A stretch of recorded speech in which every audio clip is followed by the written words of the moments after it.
para ulama tidak memakai hadis-hadis yang munkar, yang menyendiri, yang tidak ada yang meriwayatkannya kecuali dia.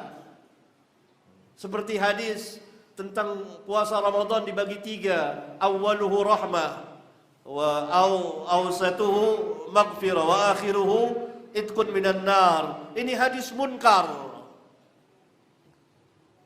Atau hadis tentang kunut subuh terus menerus.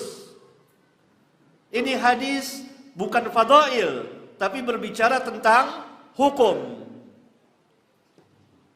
Dan hadisnya munkar, bukan hanya dhaif tapi munkar karena menyindiri seorang rawi yang namanya Abu Ja'far Ar-Razi, namanya Isa bin Abi Isa. Dia ini rawi yang baik agamanya, tapi dalam ilmu hadis tidak cukup baik agama, harus punya ilmu, harus kuat hafalannya. Dia ini buruk hafalannya. Dia biasa duduk di majelis para imam, mendengar hadis dari para imam. Tetapi ketika dia menyampaikan, karena dia buruk hafalannya dan sering ragu-ragu, jadi salah. Oleh karena itu terjadilah kesalahan yang fatal pada dia ketika dia mendengar hadis dari salah seorang rawi yang thiqah tentang kunut subuh, yang rawi ini meriwayatkan dari Anas bin Malik bahwa Nabi SAW kunut subuh. Kunut subuh. Ya, dan kadang-kadang Nabi SAW lama kunut. Yang dimaksud lama kunut, lama berdirinya setelah ruku' i'tidal. Karena salah satu arti kunut adalah lama berdiri. Karena itu Nabi SAW pernah ditanya dalam hadis riwayat Imam Muslim, salat yang paling utama apa? Tulul kunut, lama berdirinya. Nah, dia salah paham.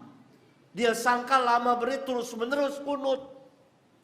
Terjadilah kerancuan di dalam riwayatnya. Karena itu nggak ada yang meriwayatkan hadis kunut subuh terus menerus kecuali dari jalan dia. Karena dikatakan munkar. Dia meriwayatkan dari rawi-rawi thiqah apa yang sebenarnya bukan dari hadis mereka. Karena hafalannya buruk, sering salah, sering ragu-ragu. Dia orang baik. Tapi dalam ilmu hadis tidak cukup jadi orang baik bisa diterima riwayatnya. Harus punya ilmu. Nah, dia telah tersalah menerima hadis tentang kunut dari seorang rawi thiqah yang dapat dari Anas bin Malik. Sehingga dia mengatakan bahwa Nabi SAW, mazala Rasulullah SAW yaqnutu fil fajri hatta faraqad dunya. Nabi SAW selalu kunut subuh terus menerus sampai berpisah dari dunia. Ini bagian yang dia tersalah, keliru dalam menyampaikan. Maka hadisnya munkar karena hanya keluar dari jalur dia. Dia duduk di majelis, memang dia duduk di majelis para imam, tapi dia buruk hafalannya. Dia dengar hadis dari para imam yang menyampaikan, yang menerima hadis dari sahabat. Lalu ketika dia menyampaikan karena dia buruk hafalannya, salah. Seperti antum di sini misalnya, duduk di majelis sini, mendengar dari saya. Bukan saya imam ya, bukan saya ini, bukan. Ini contoh.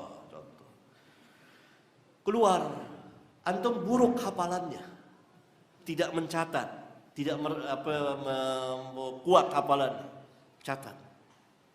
Nyampaikan, oh Ustadz bilang begini, keliru. Dan itu banyak terjadi di majelis. Padahal saya nggak ngatakan seperti itu. Ini sayyul hibz, ini rawinya dhaif ini.